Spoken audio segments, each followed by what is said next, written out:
page-turners, and welcome back to the channel. I'm Matthew, the man with the hat, who reads. And it's time to look at the month to come. This is my November 2023 TBR video. It's hard to believe we're to November already. I mean, the year is almost over. It's kind of scary when you think about it. So usually what I do with November and December, and this year is no exception, is I try to play catch-up. Because I got a bunch of books I wanted to get read this year, and I'm all of a sudden down to the last little bit, and I'm running out of time and trying to squeeze in. So a handful of these I've had in videos before this year, or I've just wanted to get to them, and I'm finally going to get to them. So I have 11 books here, which is a small number for me in a TBR, and especially looking at this month, I know I'm going to get all of those read, but I'm going to be able to just add in some stuff as the month progresses if I need to. But let's not waste any more time. Let's dive into what am I reading, starting with a couple of library books. First up, we have Meg Schaefer's The Wishing Game. I've heard some good things about this one. Kind of a mystery type deal where there's like a competition that this author who hasn't written a book for many, many years has written a new book, and then he puts out like a contest and only one person will get to actually read the book. So I'm a big books about books person and reading. And it sounded really interesting. So I was like, you know what? I'll read that. And yeah, I picked it up. It was at the library when I was there. And so I picked it up along with R.F. Kuang's Yellowface. I've heard many good things about this book as well. I haven't read any R.F. Kuang before, so this will be a first time for me on that. I have wanted to read her, what was it called? The Poppy War? Didn't she do the Poppy War? Yeah, Poppy War. I've been wanting to read the Poppy War and haven't gotten a copy yet or gotten to it yet. And this cover's giving a nice reflection there, so I'm getting distracted. You can see multiple copies. It's just a reflection within a reflection within a reflection. It just goes on and on and on for not forever. Or I can get the light in it there too. Now it looks like she's screaming. Okay. We've gotten completely off track there. Sorry. So I don't know a lot about it, but I've heard really good things. So I am hoping to get that one read.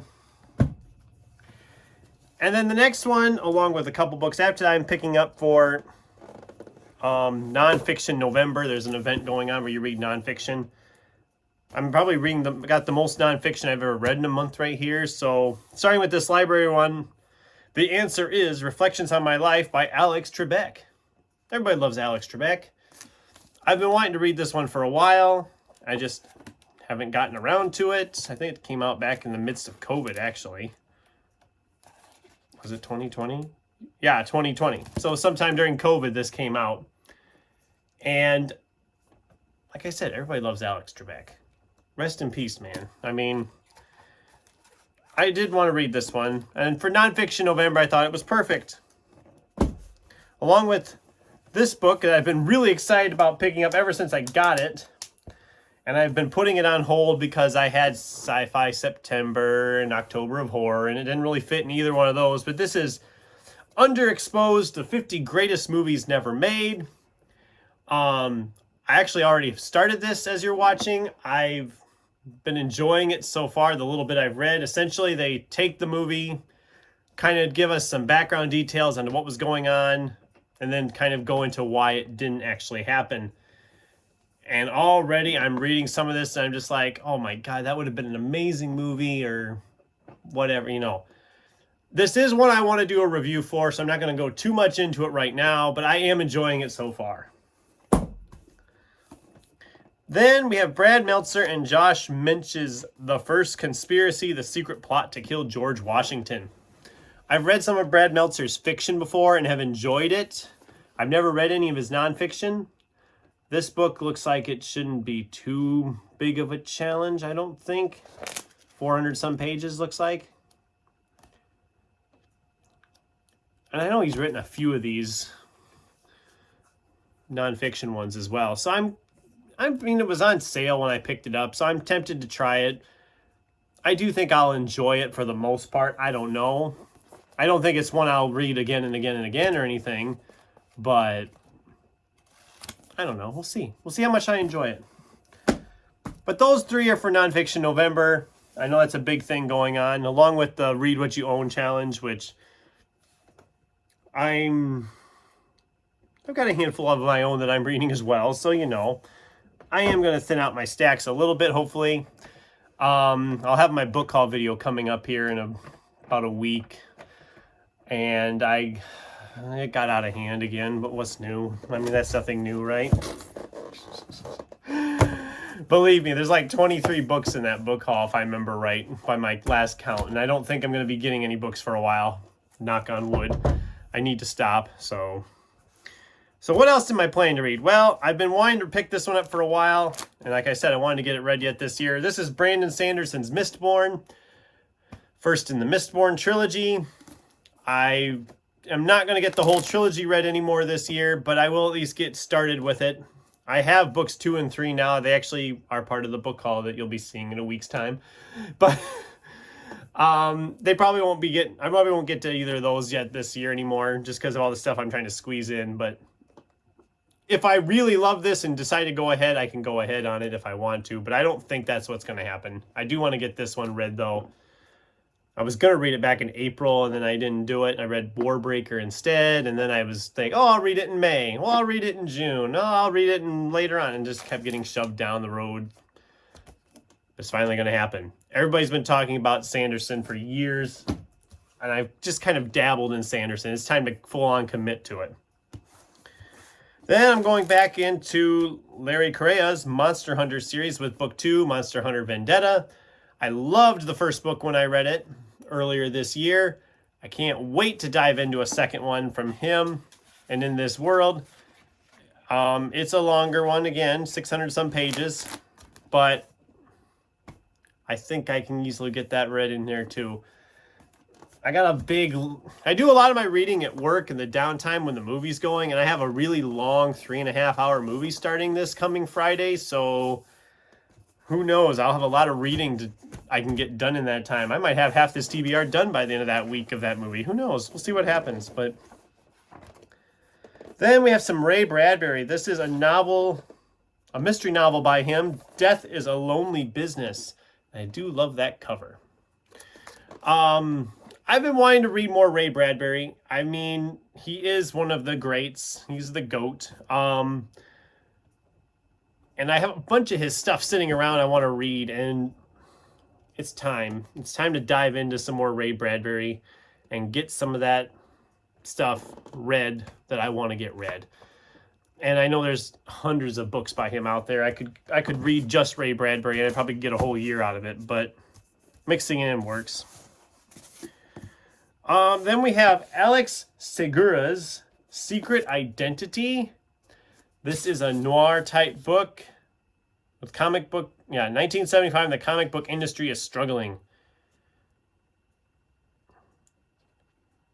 Yeah, it's hard-edged and bright-eyed, gritty and dangerous, and utterly absorbing. It just... I gotta say, I first of all loved the cover. I thought the cover was fantastic. I've never read anything by Alex Segura before. I think this is actually his first novel. Oh, he wrote a Star Wars one and another mystery series. And a number of comic books. But I'm sorry, I remember hearing about this and it sounded good. I really loved Cavalier and Clay, set around the comic book industry earlier this year. I don't think this is going to be to that level of stuff, but a mystery noir around the comic book industry in the 70s just sounds fun and sounds good. And nobody's talked about this. Has anybody read this? Have you read this? Let me know. Okay, these last two have been in TBRs already this year. And for whatever reasons, I didn't get to them. One of them is Adrian McKinty's The Island. I believe this was part of my June TBR, if I remember correctly. Or was it August? Maybe it was August. I don't remember. I know this other one was August, but... it's a thriller from McKinty. I loved his book, The Chain. And I wanted to read this one, and I just never got it done when my time came. I think it was August, actually. Both of these might have been August, because then I got into those theme months and couldn't fit them in. That's probably why. But I have wanted to read this. It looks fun. The cover is got some creepy vibes. I probably could have stuck it in with October of Horror maybe, but oh well. I'm going to try to get this one early on in the month. I think this will be one of the first ones I really go at. We'll see what happens. I don't know. Again, I keep saying I don't know. I'm just going to make it up as I go. I want to get all these read this month. And the last one is Nova Jacobs, The Last Equation of Isaac Severy. I've talked about this one before, that they're looking for a secret math equation. I don't know. I found it cheap and it sounded interesting, so I figured I'd give it a shot. I don't know. We'll see. We'll see what happens. But yeah, the TBR is set for November. That's my November TBR. Like I said, I'll probably get through all of those easily. I don't see it being a problem with any of those getting done. And if I get a bunch of them done and have time, I can start grabbing other stuff. I have a Matt Haig novel I wanted to get to. God, I wish I could see my stacks right about now, but I have a whole bunch of other books I want to get to yet this year, and I can easily squeeze them in.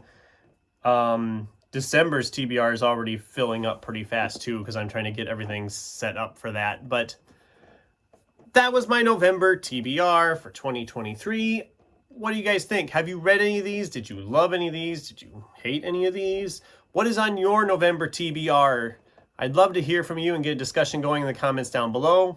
Thanks for watching, and until next time, keep turning pages.